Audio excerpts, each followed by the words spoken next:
So, first time meeting everyone here. Okay, so now the topic of evil eye. So you have many people that are very, very strong believers of evil eye, to the extent that everything bad that happens in their life they attribute to the evil eye.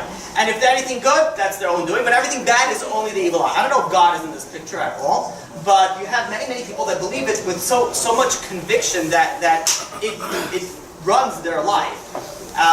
I know many people in the Russian community. Let's just try it. Let's play a little game over here. Who knows anything to remove evil eye? Just throw it out. Yeah.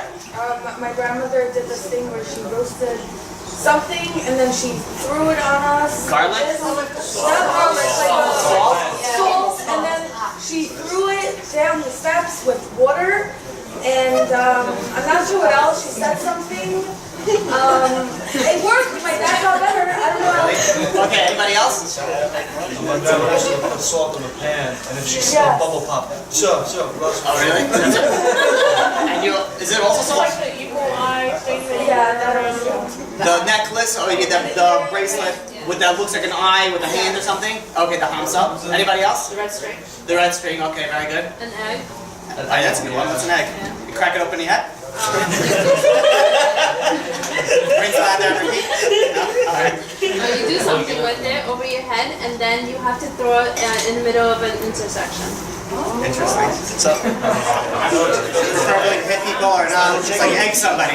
You know how that started? Some little kid wanted to egg somebody, and they were like, no one's gonna let me. Be like, well, my grandmother said.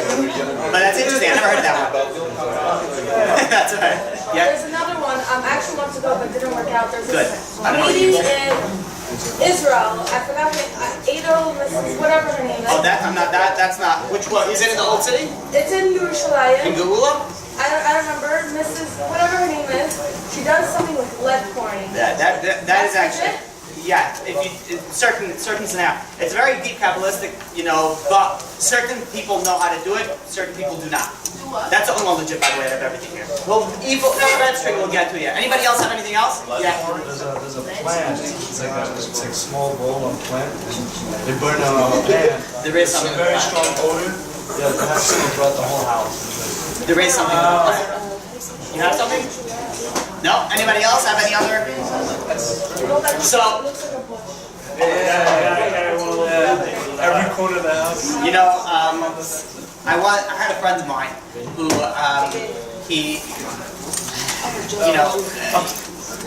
back whatever, we were working a certain business. He made some money and he decided he's going to buy a Range Rover. So he buys this Range Rover, and I go into the car, and there is dollar signs. Have you guys ever seen that? You tie dollar signs everywhere? It's for luck or whatever it is. I said, what's going on over here? He's like, yeah, it said either, if I'm not mistaken, I have to ask him again what he said it was for. Either that nobody should break in, but nobody should have an evil eye. And I'm like, if you hang money, someone's gonna break in, it's gonna take your money. I remember when I had, you guys are young, but there used to be something called GPS systems that you actually would have to put on the phones. In our day, we didn't have everything on our phone. We had this GPS, and if somebody was walking by and they saw just a circle, the suction cup where the GPS is, they would break in. I had when I had the GPS on so I had it suctioned onto the window, and I think all I had was just that circle. They broke into my car and they stole the navigation. Now I'm like, you're hanging money over there. No one's gonna come and take it. I don't know, but some people have certain ideas of it. But the question is that you have all these crazy things. Which ones work? Which ones don't work? There's also I don't know if you ever had this. Women for sure would know what I'm talking about. Men, depending how perceptive a person is. Have you ever been walking alone in the street? It's dark. The light's flickering in the background, and you're walking over there, and suddenly you feel like someone's looking at you, and you do one of like those, and there's no one there. And you keep on walking, and you keep on walking, and then you keep on turning every so often, and no one's there, but you feel someone's looking at you. Sometimes it could be in your own house. You're sitting there all alone. I'm not going to start telling you about demons right now, but you're sitting there all alone, and you feel like there's eyes on you. You could feel someone staring at you. And if you don't realize it, then sometimes you have someone staring at you, and you feel it, and you turn around, even subconsciously, and you see the person staring at you. The eye has a very, very strong power. And the eye, you can even feel it. I don't know if this is true. Someone told me about this. I never looked into this, but there is companies that you pay them to they'll give you an evil eye. They'll give the other person an evil eye. All you gotta do is you send them a picture, and you have these people that just concentrate on the picture to give the other person an evil eye. It's business nowadays, right? So you have these very and by the way, you know something that's really crazy? Evil eye, all cultures. There's not one culture I don't know that doesn't have evil eye. Islam has evil eye. Christianity has evil eye. You talk even the like far out different cultures. Everyone has evil eye. Evil eye spread out so big in the world that I don't know any culture that doesn't. Besides atheism, which is now its own section, everybody else believes, to my better understanding of an evil eye. So let's try to understand, what is an evil eye? Does the Torah speak about an evil eye? Is it true? Is it all made up? Is it all nonsense? So the Torah, first of all, speaks, quite a few places about evil eye. The first place in the Torah that speaks about an evil eye is about our matriarch Sarah. Sarah married Abraham. Now, when Sarah was going, and for everyone who's not familiar with the story, there was a maidservant. Her name was Hagar. And Abraham and Sarah, they were married. They couldn't have any kids. So Sarah said, take the maidservant, this Egyptian woman, who was, by the way, a princess, marry her, have children with her, and then I'll raise a child as my own. So he married her and she became pregnant. Now the pasuk says a little bit later that first she was pregnant, and then the pasuk says a little bit later, the verse says a little bit later that she was pregnant. And the obvious question is, you already told me before that she was pregnant. Why are you telling me now? Yeah, please. Why are you telling me now that it was pregnant? So the commentators explain because Sarah put an evil eye on Hagar, and because of that she miscarried, and then she got pregnant again, which means it's Ishmael, which was all the Arabs come from, that was really the second child of Hagar. The first one was a miscarriage. Because of evil eye, she was miscarried. Furthermore, we have another case in the Torah about an evil eye. When you had the 12 tribes, they were going down to Egypt. Yaakov Avinu goes to them and says, don't go all in from the same entrance. These were 12 very, very, very good-looking, strong men that were walking in. You have all this group, it produces an evil eye. So it says Yaakov Avinu, each go from a different entrance, go from a different angle. This way you're not going to have any evil eye going on you. So we have here quite a few places where we speak about an evil eye in the Torah. The question is, how does it work? How does an evil eye work? If you think about it, it makes absolutely no sense. Sometimes I need to drink so much in class, sometimes I don't need to drink at all. Today's one of those days. Okay, thank you. See, he knows me, right? Alright, thank you very much. I appreciate it. So, the question is, how does evil eye work? Can you understand the situation? You ever drive, someone's driving a new car, nice, shiny, just got a new car, then they get scratched. They don't blame it on their bad driving. They blame it why? It's the evil eye. That's what it was. It was the evil eye. Then you get the, I had people that send me this. They put this chandelier from about the bunch of eyes, blue eyes, and all these things. Like, can I put this inside my car? They asked me. I said, for safety reasons, you should not. Because every turn you make, the whole thing is like this. It's like, you're trying to, if I'm not mistaken, I don't know if anybody here is a police officer or is in that, but I don't think it's legal to even put a air freshener on your, because it obstructs your view, right? So you have people put the chandelier stuff. You got what? Dice, yeah. That's even more, dice is like the pendulum. Everything goes like that. Yeah. So you're not allowed to do that. I know people put this chandelier thing. So I said, Allah is one thing, but it's dangerous. You're driving with all these things, but they think, this is going to protect against the evil eye. And the question is, how does it work? Let's say that it really happened from an evil eye, because it could be. You could be driving a nice car. You just brought your Lamborghini, and you're driving down, coming to class in your Lamborghini, orange Lamborghini, for whatever reason you got it, and you're sitting over there, and somebody comes in, sees the Lamborghini, decides he wants to install his name on your car. So he takes his key out, and he starts carving, whatever, and his name inside, Mike, and should have been my car. And you go and you're like, evil eye. That's what it was the evil eye. Let's say it did happen, the evil eye. How does that work? I bought my nice car. Somebody's going to look at it, and because of that, it's going to cause damage. Somebody's going to look at it, and because of that, there's going to branch or something's going to fall on it, it's going to scratch it. Where's the justice in that? We know God is a just God. So how is it that somebody's going and driving in their own car, minding their own business, didn't do anything too crazy, and somebody else gets jealous, looks at that person, says, look at that, puts an evil eye on that person gets into an accident. Does it make sense? How does it work? So Rav Dessler asked his father about this, and his father answered him back, and he says, when you're going and when you're showing off what you have, it hurts the other people. There's somebody going over there. Let's say, I'll give you an example. Let's say somebody has a very hard time making the parnasah. Then he sees a young 22-year-old pitcher driving a red Ferrari. He says, he is 65. He's paying off debt and this and every business failed. And here you have a young little kid just, went in just by accident, made some money over here, made some money over there. That's not fair. So by you showing off, you're hurting other people. You're hurting other people. It causes them pain. It causes them suffering. Because of that, he says it can cause, you're damaging somebody else, and because of that, you could incur in yourself an evil eye. The Zohar says something very interesting. The Zohar says that if you place an evil eye on somebody else, the evil eye will come first to you. And we're going to explain about this in depth on how to prevent an evil eye and how to fix an evil eye. There was a question that was once asked to Rabbi and the question goes, there was two couples that were getting married. Both of these couples did not have any money. Their family was away. They wanted to do a double wedding, save on the money. They were both okay with it. Both of the kalot were okay, both the chasanim were okay. They wanted to do a double wedding. They asked the rabbi, is it okay? Is it allowed to do a double wedding? So the rabbi thought, and he says, no, you should not do a double wedding. Why? Because of evil eye. What's going to happen? You have somebody who's single. They're 45 years old. They're single. And they're not able to get married. They try as hard as they can. All of a sudden, they come over here, and they see not one wedding, but two weddings. They're doubling up already now. There's so many people getting married. It's going to cause hurt and pain to other people. And because of that, it might occur an evil eye. Better to pay more money and not do two weddings at the same time. We should see how careful we should be on preventing an evil eye from coming upon us. So, the idea of an evil eye, people think that it's always the other person's fault. It's not necessarily only the other person's fault. Before we go and we speak about some ways to prevent an evil eye, I want to speak about some false ways, which are some of the ways that you guys mentioned. First of all, there's a few things that they do with salt. Again, I don't know all the details of it. Majority of these things, by the way, are false, and it's not only some of them are false, some of them are detrimental to you. The salt, the Ben Ish Chai says a lot of the things with salt you should not do. Why? Because it calls demons. People think that, this is going to help. This is something that you do with that involves with demons, and a person should go away with it. The Christian thing, you know where salt usually originated from.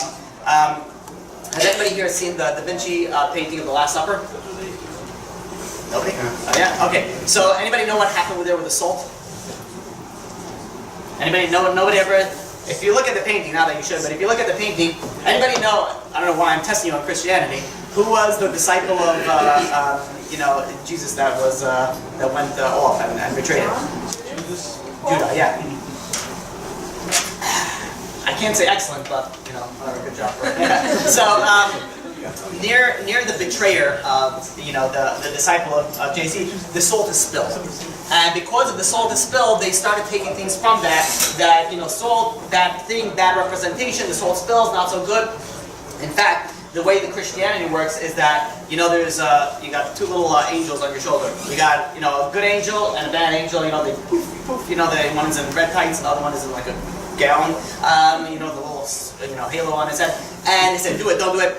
Where is the devil? The devil's on the left side. So what they do is they take salt and they throw it over their shoulder to sort of knock out the devil. So all these things are all straight from Christianity, and these things are forbidden to do. Because they not only don't prevent the evil eye, it will make things worse for you. You ever see the idea of knocking wood? Anybody know where that comes from? That comes from Christianity. That comes from Christianity. I have been to meetings where Jewish people weren't so religious, so I can't really blame them for not knowing too much. They weren't so religious, and they were saying that, how's business, we're going, and then we're projecting the future, and they were like, it's all going to be good, and they go knock on wood, but there was no wood around. And the guy was like, I need wood.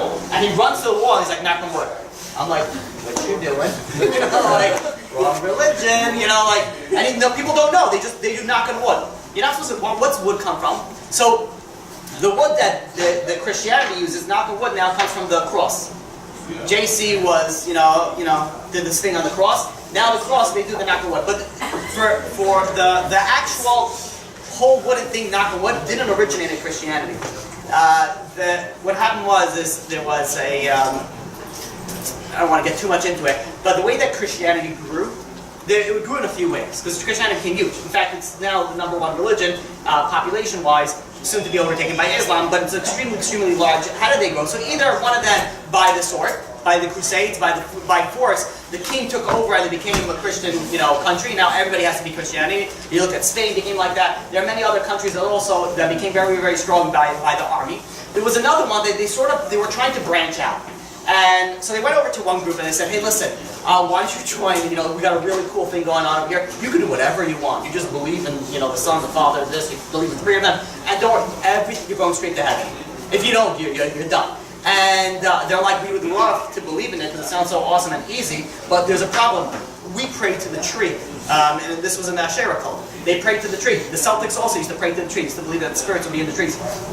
So the Christians were like, okay, well, let's make a compromise, right? Every good relationship comes with compromises. It says, you come to our religion, and we'll bring the tree also in our religion. You know, by the way, where the tree came into Christianity?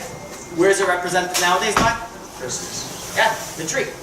Unfortunately, now people have a Hanukkah bush, which is, they don't know if that's pure idolatry, because they used to, so they brought the tree inside of here. Now, the whole knock on wood thing, that came already beforehand. What happened is that these Celtics, whatever it was, with the back, they would do the knock on wood. And different religions would do knock on wood. Different idolatrous religion would go knock on wood to go and wake up the spirits. The Celtics believed that the spirits would live in the trees. So they knocked on the wood to go and wake up the spirits to remove the evil eye.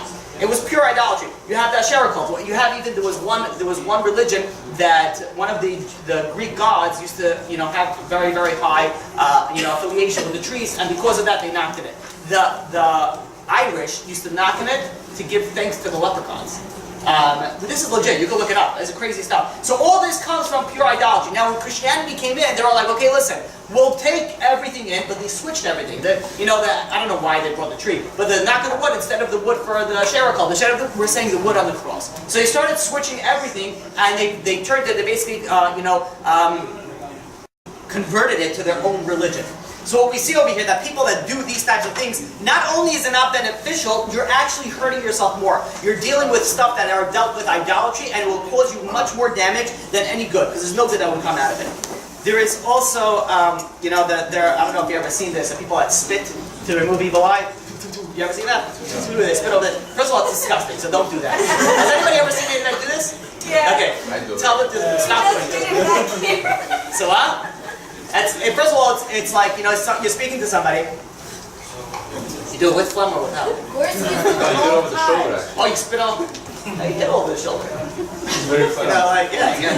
So these things are not beneficial. It's more it's something that's going to cause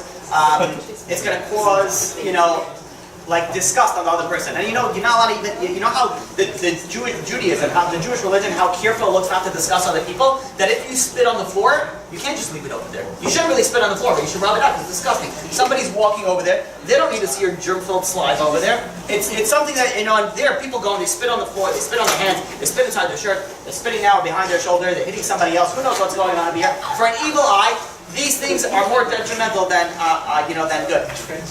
You also have, there's also the garlic. I don't know if anybody has done garlic stuff.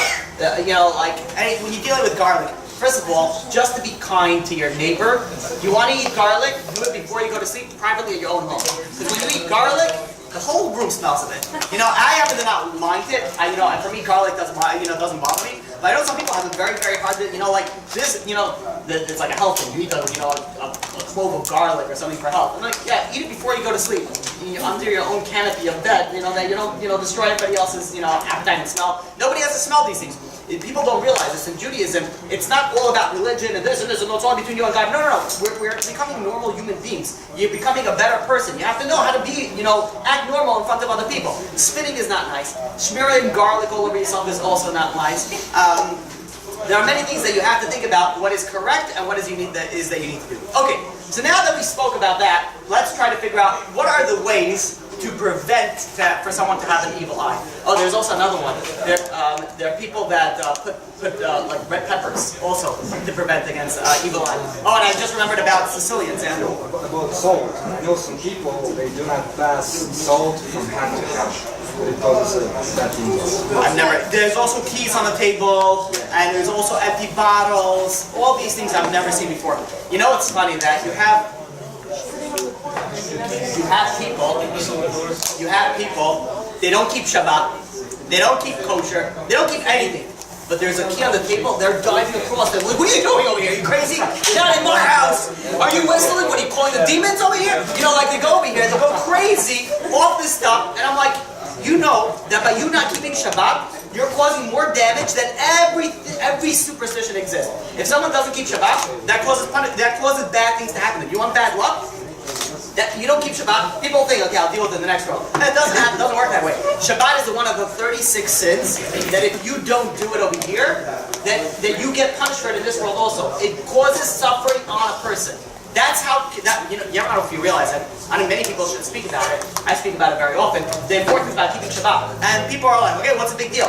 People don't understand the severity of Shabbat. Like, if somebody is worried about bad luck and bad things happening to them, the first thing that they should do is keep Shabbat. Because if you don't, even if you don't keep Shabbat and later you do repentance, if you don't do the highest level of repentance, you're going to have to go through endure suffering because of that thing. There are certain sins. There are 36 sins. 16 of them are sexual sins, like incest, homosexuality, those type of things. That if you do those things, it causes bad luck to happen to you. Shabbat is also one of those. That's just a sidebar. But the idea is that people focus on the wrong things. It's going to remind me of something else that I was going to say before. The Sicilians, I think it's the Sicilians, what they do is when they move into a new house, it may not be the Sicilians, I don't remember, or maybe this is ancient Sicilian, they all urinate in a bucket, and then they would put the urine all, like a dog scent, they would put it all around the house, protect against evil eye. Italians are very into the evil eye.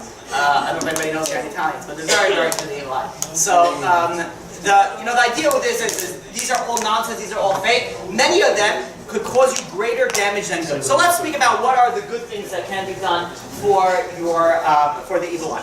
Number one is should be the most obvious one, is be modest. If you don't flaunt your blessing on everybody else, then no one's going to be able to go and put an evil eye on you. I've been with people in business dealings, and I've actually brokered this particular business deal. I'm telling you, I knew both of them. I put them both together in the same room. I was there. It was three people in the room. Now, I know both of them very well. And one guy was going and how's business? Oh, unbelievable, making great. I know this guy is borrowing money for lunch. Okay, then forget about business. I mean, always, thank God. But this guy's not having. And then he has on his thing, he has like his cars of what he has. He has a picture on the wall of his car. What does he have? He has like a $150,000 Mercedes. So the other guy, he's like, oh, that's what you drive? And he's like, yeah. This is my baby. And the other one says, yeah, and I drive a Jaguar, another $80,000 car. And I'm looking at them. I'm like, none of them, first of all, can pay for the gas in that car. But they don't even drive a car. Like, you don't even have a car. What are you telling? They think that, you show somebody that you're what's called, that you're worth something, then maybe they'll do business with you. It's the dumbest, I don't understand it. The way, now that the younger generation, if anybody's in business, they're all partners. Who do you work on? I work with me and my partner. What are you talking about? You're going to sell it? No, everybody's putting themselves in such a high thing. You're not even there. Who cares that you're telling somebody else that you're a partner, that you own this business? Why would you go and bring somebody else an opportunity to be jealous of you and cause them heartache just for you to feel a little better about yourself? They say, oh no, I'm making good money. I don't understand that, people go and they put themselves onto it. And nowadays, with social media, forget about it. This is ridiculous. They have filters how to make you not look like you, make you look even better. So now everybody there could be I'm so jealous. Look at this person. They look so great. I don't know what there is, this insanity that, of stalking that we're dealing with nowadays on social media. And everyone's looking at, oh, look at that. They just went on another vacation. People know so much about other people's lives that it's crazy. They know where they're going and how they have been and what they're doing and which restaurants they're going into. And it's not because they're posting it on everyone to know. You go to a restaurant, let's take a picture of my food. I don't understand. Till now, I don't understand it. Why are you taking pictures of food? Like, what are you going to do with... Me and my hubby just brought me to, the best restaurant in the world, best husband in the world. By the way, I don't know if anybody here does it. And I'm not saying this applies to you, but when people do that, usually that means that there's a problem in the relationship. If you have to go and plaster it on all social media that you have the best husband in the entire world, then, there's a problem. There's a problem going on over there. But even more so, you have people that are single. You have people that don't have a husband.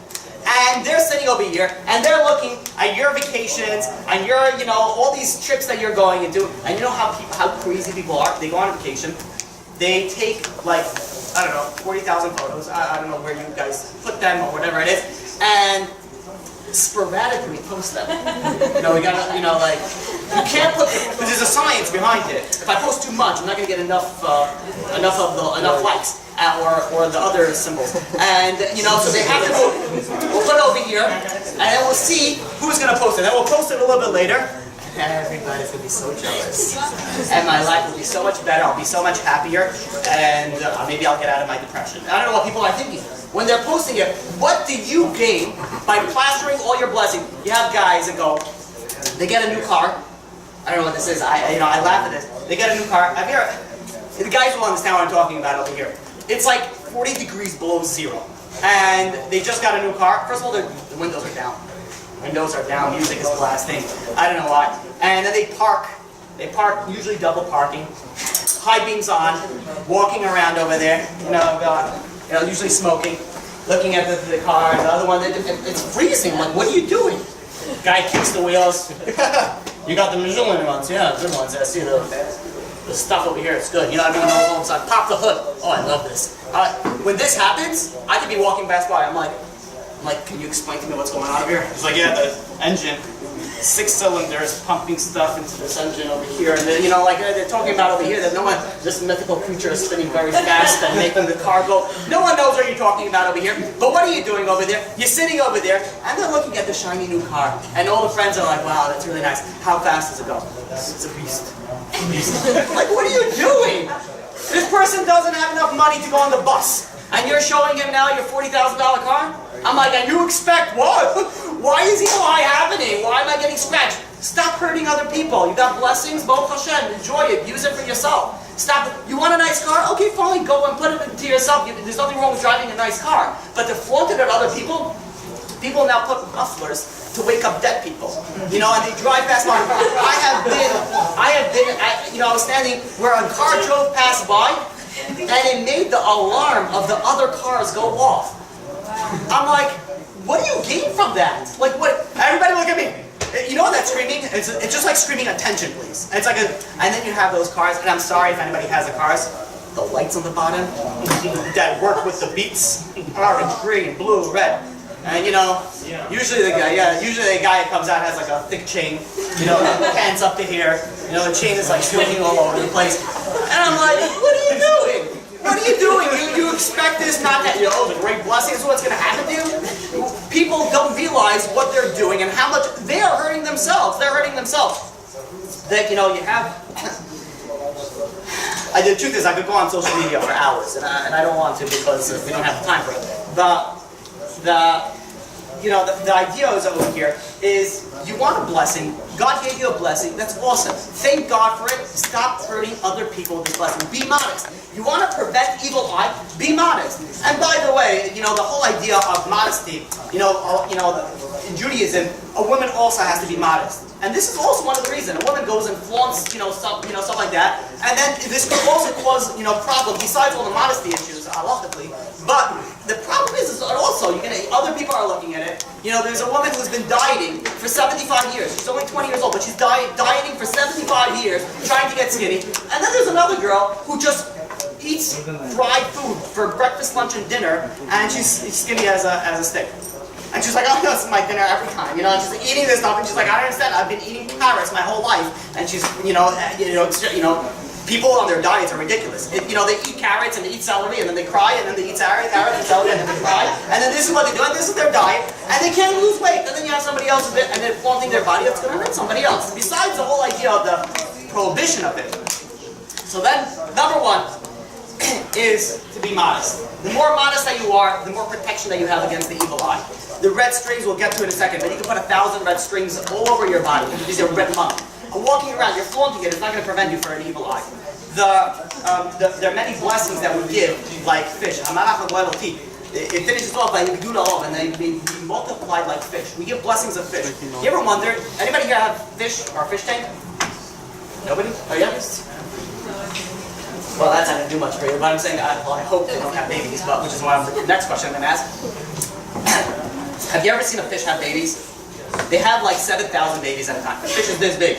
They have a baby, they have so many babies. I don't know 7,000, but they have like 50, 60 babies. It is ridiculous. I used to have a fish tank, and there's so many fish, the mother accidentally, on purpose, I don't know, I say accidentally eat the babies. I don't know if you ever seen one of those, things, you actually see it. You're like, no! That's Charles! They'll get away from it! And they just they do this thing, they don't, just like babies go inside there.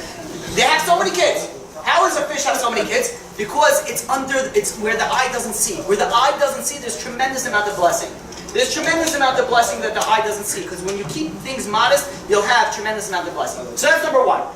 The first way to prevent to have an evil eye, or even possibly even to fix what you have, the issues that you have now, right now, is be modest. Don't flaunt it, don't show it off. Number two is to have gratitude, to be thankful for what you currently have. There are the Gemara says that somebody who goes after that they don't have, lose that what they have. The example is given to an adulterous woman. An adulterous woman has to be drinking what we know as sultan water. I don't know if anybody here is familiar with it. It's a certain type of concoction. What happens is, if let's say a woman is married to man A, and she cheats on man A with man B. Now, what she is forbidden. The halacha is she's not allowed to stay with her husband, and she's not allowed to marry the other guy. Asur labal, asur laboel. She's forbidden to both of them. Meaning, you didn't appreciate what you had. You went to get on something that you didn't have. You lost both. You can't be halachically. You can't be with both of them. Another example that we have is the nachash, the serpent of the first sin. The serpent had everything. He was walking, talking animal. He was the king of all the animals. The snake we're talking about. The snake in the original sin of the tree. So he had everything. He made this sin. He wanted more. He didn't appreciate what he had. He wanted to be with Chava, whatever it is. We're not going to get into. And because of that, he lost it all. He got his legs chopped off. He got his tongue slit open. He got many, many punishments for him because he didn't appreciate what we have. We have time and time again that when people chase after what they don't have, they lose what they have also. You have many people in businesses that they go and they made success. They were successful in business, and they go and they party and they do things that they shouldn't be doing. With people that aren't their wives, and it's only a certain amount of time where that catches up, and they lose everything. You see this time and time. I mean, I see this time and time again. They lose it all because when you are not grateful for what you have, you lose even for what you have. So number two is to be happy with what you have. So we'll speed up a little bit because it's getting late. Number three is there's an idea of chesed, kindness. The more kindness that you do, the less evil eye that's placed on you. Now, this is something that I've learned, and I had a very hard time understanding it. And I gave this class here maybe 2 years ago, maybe 3 years ago, and I think it was in this class that someone gave me an amazing, I don't remember who it was, an amazing interpretation of what that means and why is it that if you do kindness, it's going to prevent evil eye. Because what happens, let's say you have a beautiful house, and you invite a lot of people into your house. You ever had this, when people come into the house, people start doing their own tours? Oh, it's very nice. They're looking into your bedrooms, and they're searching everything, be like, marble? Was this granite? Persian rug? They're investigating. $7,000, $10,000. How much are you worth? What are they? I don't know what they're doing. They're walking around over here. By the way, it's problematic. You should not be doing that. To the extent someone's house is open. Have you ever seen this? Let's say this is someone's house. People are just walking by. No clue where this house is. The house is open.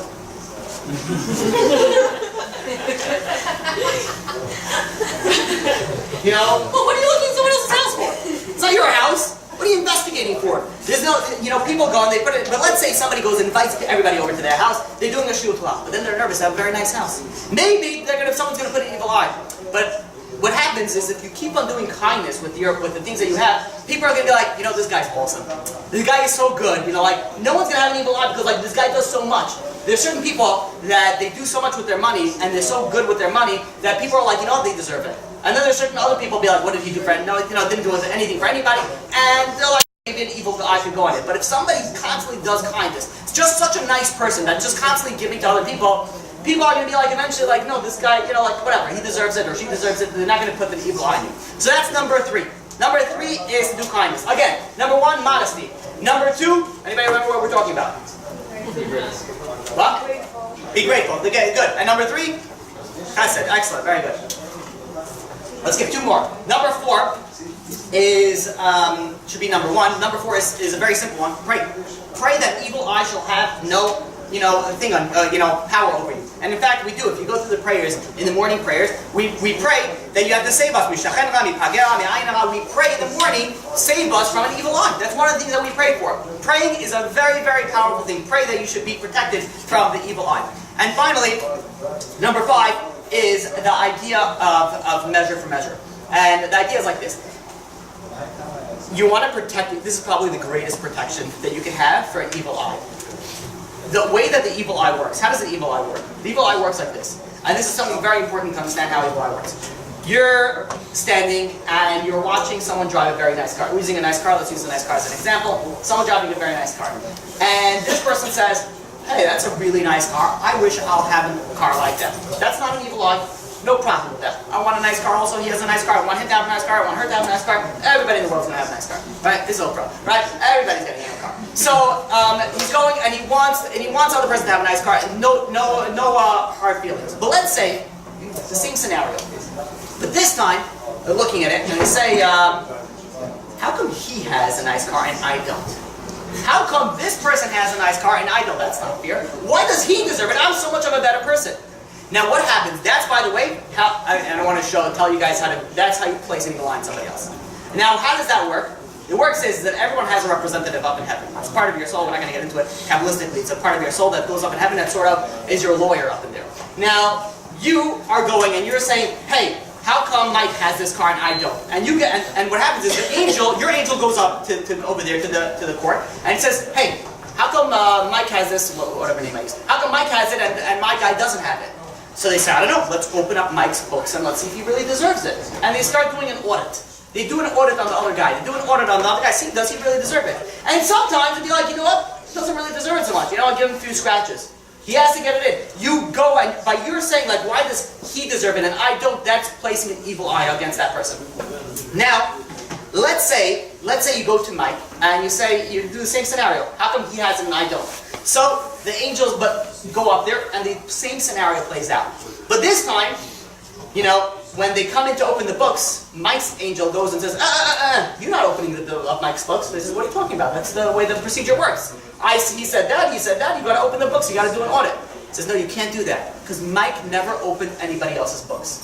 If Mike never gave an evil eye unto anybody else, nobody can open up his books, which means if he never caused, if you never gave an evil eye to somebody else, if you never caused somebody else's books to be open, nobody can give an evil eye on you. No one can open up your books. Does that make sense? That has to be very clear. Is that clear?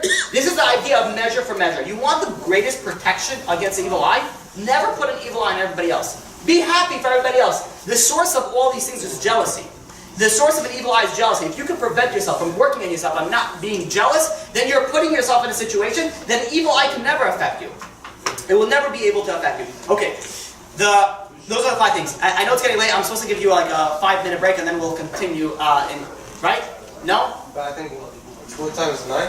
8:55, 4. I think maybe just continue till 9:15. Is that fine with everybody? Okay, fine. Or the other way around. Alright. If you guys need a break, just go out. What? What about the use of like concepts? We're going to speak about that now. Yeah, we're going to speak about that now. So, let's first start with the red string. I think the red string is more popular than Hamza. Before I embarrass anybody, does anybody have a red string on them? Wow. Impressive. Okay, good. Okay. Oh, you do that one? I'm not saying it's a bad thing. I just wanted to see how many people are some people even put in little kids, which is dangerous, but whatever. So let's speak about the whole idea of red string. First of all, there's a lot of these things. Hamsa, chai necklace. People also have the chai necklace. They think it's for good luck. Not really, but I'm saying like there's a lot of things that people come for. Majority of these things, I would say 90+% of all these things, there are no sources for it in the Torah. There's no sources for it. So let's explain a little bit about the red string, because that's very, very popular, especially nowadays and age. I think it's just because of good marketing that became popular, but it's popular nonetheless. Now, what's the idea with the red string? Do you ever hear the red strings goes around Cheli Menu's kever, goes around the tomb of Rachel? Anybody know that, or you just buy it from your local drug dealer, red strings? I don't know where you guys get your red strings from. But the way that in Israel, when they buy the red strings, they say, oh, this red string went 7 times around the tomb, the kever of Rachel. Rachel, our matriarch, one of Yaakov's, our foremother, whatever it's called. So what is the whole idea behind this? Number one, the way that it originally started is there was a certain dye that was used, dye as in D-Y-E, there was a certain dye that was used in the temple that was red. And it came from a worm. So what people used to do is that they used to put a red string. I don't know how far back this went, but the red string, what does the red string represent? The red string represented a worm. So a person wears a red string, so he wants to show off, and then he looks at the red string and he says, oh wait a minute, what's my end? My end is going to be with the worms, down 6 feet under. He says, what am I going to start being arrogant and flaunting and being, start showing everybody all my blessings? It's all going to end up, you can't take anything with you in the next world. Your Lamborghini's going to stay over here, your bank account's going to stay over here, everything's going to stay over here. So he thinks about that, you're going to prevent yourself from being modest. People think it's going to be like a shield, like an evil eye, like ding, like somebody else doing that. It just like puts it all. It doesn't work that way. There's another idea of Rachel. Why does it go specifically around Rachel's tomb? The original thought behind this was that Rachel was somebody that she was never jealous. What happened was, whoever's familiar with the story, is she was supposed to originally marry Yaakov Avinu. And the father did the old switcheroo sister, thing. And instead of putting her under the chuppah, they put her sister. Now, she didn't want to embarrass her sister. There were secret codes that her and her husband were, going to make, her and fiancé were going to make, and because they figured some sort of sneakery was going to happen. And Rachel, when she knew that Leah was going to be under the canopy, she felt, like she's going to be embarrassed because Yaakov is going to say, so what's the code? She's not going to know the code. She's going to get embarrassed. So she incidentally just slipped it in there, the secret code. And when they got married, and just later what happens is, whoever's not familiar, they both ended up getting married to Yaakov Avinu. Rachel never told Leah that she was the one who was intended to be married first. Leah never knew about this. She always thought that she was supposed to get married first and the only one. So, since Rachel was never jealous of her sister, she gave her own husband up for her sister so that they shouldn't get embarrassed. She says because of that, that's why they used to wear red strings that goes around her too, to remind you never be jealous of anybody else. You don't be jealous of anybody else, and the evil eye never can protect you. So what we see over here is two things. Number one is, it's actually one thing. Both of these things point to one thing. The way that the red string is supposed to help is not that other people should see it, it's that you should see it. When you see it, you realize that you should be modest because you're ending up in the grave after 120. And furthermore, it's going to prevent you from becoming jealous. When you're not becoming jealous, you're not going to put an evil eye on anybody else. You're not going to put an evil eye on anybody else. Hence, you're going to have protection for the evil eye. Not that there's some sort of magic idea behind this red string. The red string actually happens to have. It's in all. I was researching this. It's in all cultures. In English and Irish folklore, they would put it around the neck of people so that to heal certain parts of the body. It was Celtic, Spanish or Greek that they would put it around the neck for nosebleeds. And a pregnant woman would be put around the middle finger in England. It was like everybody else had something else with the red string. Yet, however, the actual source, if you look at the Gemara, you look at Kabbalah, you look at all these things, there's no actual source for the red string. It was sort of like, hey, this is a reminder. Now people wear red strings have no clue. They think it's just going to protect them. It's not. The whole idea was to teach you a lesson and to know where you come from and where you're going, and that you shouldn't flaunt it. The Hamsa, anybody know where Hamsa comes from? Who? What is it? Yes. Anybody know from where in Islam? It's the hand of Fatma, or Fatima, I don't know, depending on your accent.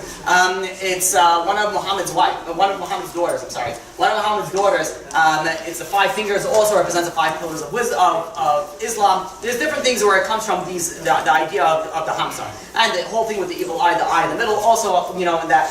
However, many rabbis they don't say, it's not a bad thing. Some even rabbis promote it. That being said, there's different interpretations of the 5, the hand of Miriam, I don't know what you want to say, or the 5 books of Moses, for the 5 fingers. But in any case, there's actually, I've seen more sources for the Hamsa than the evil eye, than the red string, than the red string. But the whole idea with this also, it's originated with that, it's not going to make a difference. All these things are not the things that are going to change your life. The things that are going to change your life are the 5 things that we spoke about. All these nonsense stuff, they're not going to do anything for you. They're going to cause you more problems than that. People have these charm bracelets with eyes everywhere and hands everywhere. They think the more hands, the more eyes, the more protection that they have. It doesn't work that way. It reminds me, there was so one of these people that I was speaking to, she spent upwards of $15,000 to remove an evil eye. you know, like in certain places, you know, they charge you. You could get a removal evil eye kit for like $450 or something. Removal evil eye kit. Those are the same places that are selling you holy water for like $40. Same water that comes out of the fountain. I don't know, maybe have Rabbi Ellen make you a blessing over it. I don't know exactly what's going on over there. But all this stuff is all, I mean, it's fraud, you know, to be honest. But they do all these things. And so one particular, you know, this woman, that she went over and she paid this Kabbalist, this, you know, this, yeah, it was a fake Kabbalist, a lot of money to remove evil eye. And I was asking her a bunch of questions, because apparently it didn't work, surprise, surprise. And I asked her, before I knew anything about it, I said, when you went to this Kabbalist, I saw that she wasn't dressed modestly, and she wasn't keeping Shabbat. I said, you have a lot of problems. And you presented this to the Kabbalist, right? He says, yeah, and he came over, he charged me money, and he took care of all the evil eye. I said, did the Kabbalist ever once mention to you, you should be dressing more modest or keeping Shabbat? And he's like, no. And before I even asked it, I already knew that there was a problem over here. I'm like, which person goes over to a rabbi? And he says, I'm having problems, and the rabbi says, for extra cash, I'll take care of it. That's not legit. The true way is, fix yourself. You're having problems, God is sending you a sign. If someone has bad things, the Gemara tells us that if somebody sees a translation, if somebody sees that bad things are happening to him, he should look into his actions. Why is God sending you bad things? Why are you causing, it's not bad luck, and it's not all these things. God is giving you a sign. God is telling you, hey, maybe it's time to wake up. Maybe it's time to go and change your life. Maybe it's time to change something. But people go and they change everything else. They don't want to focus about themselves. They'd rather pay a rabbi or a Kabbalist a few grand to go and remove it, even though that's not going to help at the end of the day. These things are very problematic because in our day and age, we take the responsibility and we push it off to other people. And say, you know, bad marriages. It's always the other person. It's always the other person who's messing up. What about you? Are you a good person? Are you a good spouse? There's so many people that they just pass the buck. They pass the blame to anybody else, and they don't focus on themselves. There, a few. I want to finish off with a few other superstition things that I just want to clarify. Anybody hear about the idea of the black cat? What happens if a black cat crosses you? You know, bad luck. Oh. You know, in certain. What about? There's two of them. There's if a bad luck goes in front of you, and a bad luck, and if a black cat walks behind you. I don't know. Whatever it is. One's good luck, one's bad luck. I don't remember which one it is. But what about that? Is that legit? No. Yeah. No, it's not. It's outside the world. No, it's not. Where did this? First of all, you know, like it's the most ridiculous. A black cat is going to cross you. Oh, and if the black cat has green eyes, forget about it. That's like this serious demonic cat going on up there. You know, people make up these things. You know, have you ever seen this scene? I don't know. You guys, maybe you guys seen this because a black cat is like walking around, and you see. Let's call it a Russian person because that's generally what happens. You know, see it, and then there's you know, it's like a chess game. They're like, you know, forget I'm going home. I'm like, relax, do hopscotch on it. It's not going to make a difference. It's a black cat. There's nothing going on against it where you're going to have this thing, it's going to walk behind you, walk in front of you. Ancient tradition, where it came out from, was because they used to think that witches and wizards would use black cats. So it caused demonic spirits, and they would turn into black cats, and they would, whatever it is, and they cause you bad luck and bad. All these nonsense stuff. These are the same people that don't keep Shabbat, don't keep kosher. They think the black cat is gonna. There's like rabbis screaming at them, "Hey, you're not dressing modest. You're not keeping kosher. You're not keeping Shabbat. You're not doing all these things. That's where your bad luck is coming from." The black cat is the last place that you should look for these things. The keys on the table is the last place that you should look for. Whistling inside the last place. The first thing that you should do is listen to God. God who runs the whole world. You're like, okay, listen, Shabbat, no, I'm fine. Keys on the table. That's where I draw the line. You know, like, are you serious? When you think about it. It's a joke. I'm like, you know, and I ask these people, I'm like, you know, they're very, very particular on this. Like, you keep Shabbat? No. You keep kosher? No. I'm like, so you're not worried about God, per se. You're just worried about the keys and the salt, the spilling of the salt. When that happens, there are tears that come out of people's eyes. Like, I don't know what I'm going to do. Get married, all these things. You ever have a mirror break? Oh, my God. But who knows what happens with the mirror break? 7 years of bad luck. 7 years of good luck, right? So, you know where this originated from? The superstition of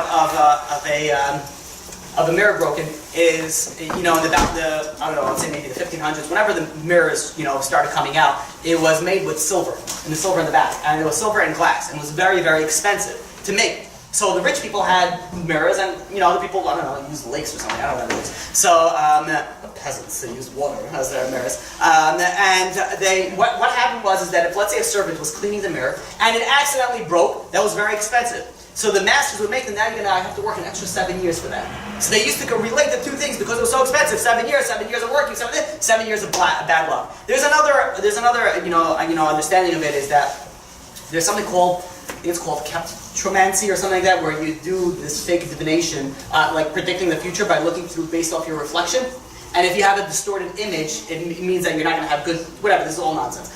This is all based off like black magic and stuff. You can have a distorted image, it's not going to be good for you. So if you have a broken mirror, your image gets distorted and that brings you bad luck. All this stuff, where it comes from, the source for it, it's nonsense. All these things don't mean anything. They're just people they're putting their emphasis on the wrong things. Quick question. But how about non-Jews who don't keep Shabbat and they're rich? Non-Jews are not allowed to keep Shabbat. I understand, but you're saying if you don't keep Shabbat, that's where the bad luck comes. I'm not saying that everybody who doesn't keep Shabbat is not going to be wealthy. There are plenty of Jews that don't keep Shabbat and they're not wealthy, but it's not a source of blessing for them, is what I'm saying. It's not a source of blessing. If there's something that's going on over there, that's not going to happen. Listen, I'm not God's accountant, and I'm not saying, but I know we say every Kabbalat Shabbat ki mikor bracha in Lecha Dodi. We're saying Shabbat is the source of all blessing. It's a source of everything. Now you have people that don't keep Shabbat, don't keep kosher, don't do this, and they look like they're having an amazing life. I don't know. I'm not their psychologist. I'm not their therapist. I don't know what's going on over there. But one thing I can tell you, it's not blessed money. It's not blessed money. I know. I have a very, very close friend who was making a ton of money. When he wasn't keeping Shabbat, he told me the money. He says he made a few $100 grand, and when he came at the end of the month, he doesn't know where it went. Made money. Where did it go? Made money, where did it go? There's no blessing in the money. I mean, he had stuff, he was able to buy nice things, but there was no blessing in the money. There's no happiness in the money. And if it's not the money, so it's the family. There's something that's going on. There's no source of blessing in it. Where was I? Okay, we said the mirror. Let's go. What? The lead.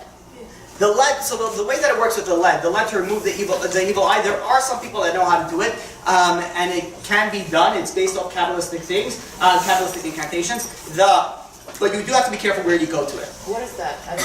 How does it remove it? They take water and they boil it, and then they take lead and they melt it. They put it over your. Usually they'll put, like, say, a towel over you. They'll put this pot over you, and they'll drop the lead inside. If the lead comes out looking like eyes, you have an evil eye, and then you have to keep on doing that until you remove it. This is a law. This is with amongst. You have to go and you have to say certain things. So you don't try this at home. Don't be like, hey, let's try this something. Like you pour hot lead over someone's face. Next thing you know, it's in the news. Just trying to move an evil eye. Now they have burning lead on their face. Don't try this at home. This is you deal with somebody who knows what they're dealing with. This, yeah. I mean, it's good. Going to mikvah is good. You will be. It's mikvah is not. It's very beneficial mikvah. Yes, for men, women when they get married. Yeah. What about David? So the Star of David, there's a lot to speak about that. I don't want to get into it. There's actually a whole book written about it in English about its source. Where it came. Is it a source for protection for an evil eye? Not that I've seen. Is it a problem to have these things like, let's say, a pin with a Mag and David Hamsa eye? Even if it doesn't work, is it a problem? Not necessarily. No. Okay. No, not necessarily. So if you have a Hamsa, you don't have to burn them all. You have the red strings, you don't have to get rid of it. But you should realize that the source of everything, the power of everything, is not in these objects, it's in God. And if you don't listen to God, then ... Yeah. I have a question about earlier when we were talking about Rachel. She had like a really horrible life. So she did so much good for her sister, and yet her end was just she got her kids, and she had them, and she Excellent question. died. So where's her reward? Is what you're Right. saying. So Rachel, she died very young. She died in her 30s, and she gave up a lot. She had 2 children. She had Yosef and Binyamin. She had a very, very difficult life. However, when you look at her, sometimes when we look and we say, I'm doing so much for you, God, where's my reward? Sometimes you see it in this world, sometimes you see it in the next world. And I'll prove to you how we have Rachel, that she really came to help us numerous times because of her merits. She was not buried in Ma'at Machpelah. She was buried on the road. And if I don't know, has there anybody here been to Israel? Yeah. Anybody been to Rachel's kever? Yeah. You ever been to it? You realize that, you know how popular that is? One of the most popular grave, I mean, you have I'm sure by Yochai, you have the Rashbi's cave, but it's one of the most popular grave sites to go visit to in Israel. Why is everybody going to Lachad Imenu? You know what I say, Mama Rachel. You ever hear that song? Mama Rachel, cry for us again. It's based off a pasuk. Rachel mevaka al banea. Rachel is crying on her children. The idea behind this is there's a midrash that goes like this. It says that when God was going to go and he was going to destroy, the temple. He was going to exile, the Jewish people, and it was aimed to be destruction for the Jewish people. So Abraham goes in front of God and says, God, in my merit, please, and he goes, and Abraham, Yitzhak, Yaakov, everybody comes in and says, in my merit, Abraham gave his merit, he jumped in the fiery furnace, and then you have Yitzchak, he was going to go, and he was putting himself he was willing to sacrifice himself. Yaakov with Esau. You have time and time again, you have all the great of the Jewish ancestry go in front of God and say, God, please, for my merit, please go and save the Jewish nation. Don't destroy the Jewish nation. God didn't listen to anybody. Until Rachel, the Midrash says Rachel jumped. She wasn't called up. God called them up and says, here, try to go and prevent this decree. And they tried and they couldn't prevent it. Rachel goes up over there, uncalled for. She jumps up and she says, God, I was never jealous of my sister. I never gave, what was the punishment of the Jewish people? They were worshipping idols. They were not listening to God. They were not following the path. So Rachel goes over to them and says, God, listen. He says, I didn't get jealous of my sister. I gave my sister the secret codes. I gave her everything. And he says, and I wasn't jealous on her. In my merit, you shouldn't be jealous of the Jewish people. He says, the Jewish people, yeah, they're cheating. They're going against God. They're going worshiping idols. But in my merit, because I didn't get jealous, you don't get jealous. Says, what happens in the Midrash over there? Yeah, God gets up from this chair of judgment and he goes into the chair of mercy. Because of Rachel, because of what Rachel did, she was able to save the Jewish nation, and that is why she's put on the road. She was buried on the road. So when the Jewish people are going to exile, they're going to be able to stop and cry at her grave. There's a reason why her grave is so popular, because she has a powerful connection in heaven. She is known as Mama Rachel. She's known as our mother. Our mother Rachel. What do you mean Mother Rachel? There's 12 tribes. She says, no, but she's able to save the entire Jewish nation. She gave up so much in this world. Because of that, she has tremendous connection, if we could call it, tremendous pull, tremendous amount of power in the next world to protect that. Make sense? Any other questions while we're doing questions? What time is it? Okay, let's do a quick recap. No other questions? Everyone knows everything? Okay, good. Let me just finish one thing I want to just do two more things really quickly. I know we have to end. And we'll do a recap. Umbrella. Opening up umbrella indoors. I don't know, it's going to rain on your wedding. I don't know what it's going to be. So, opening up umbrella indoors, the source for this, the origin for this is that in ancient Egypt, they used to worship the sun. And when they used to go outside, they used to put on umbrellas. It's not like just the Asians, that with umbrellas. It happened to be an ancient Egyptian, culture. If it was hot, which it was in Egypt, they would put on an umbrella to protect from the sun. Now the sun was a sun god. They considered. But what happens if you're in the shade or inside and you're putting this here, disrespecting the sun god? So it's not a good sign for you to go and put an umbrella indoors because of that. How it came into Judaism, it's beyond me. But this is, we don't believe there's no such thing as a god of the sun. All this stuff is nonsense. And also in the about maybe 1500s, where roughly there, umbrellas were made of very, very strong metal, and they would sprung open. Have you ever seen like an olden day car? Those things were made like tanks. Now that you sneeze on a car, there's like a dent. But beforehand, it's like made of like carbonated plastic, recycled material, Back then, it was made like from steel, like the same steel that they take the rockets to the moon or missiles. They have the same things. You see these olden day cars, they weigh like 75,000 tons. It's a little station wagon. Takes about a gallon of gas per square foot. It's just like ridiculously heavy stuff. This was made very, very, very heavy. The umbrellas were also made of like really heavy material. So if you open it indoors, it would just like spring open and it would start breaking everything. So it causes bad luck because it breaks everything. So don't break it, don't open it inside because it's going to break stuff.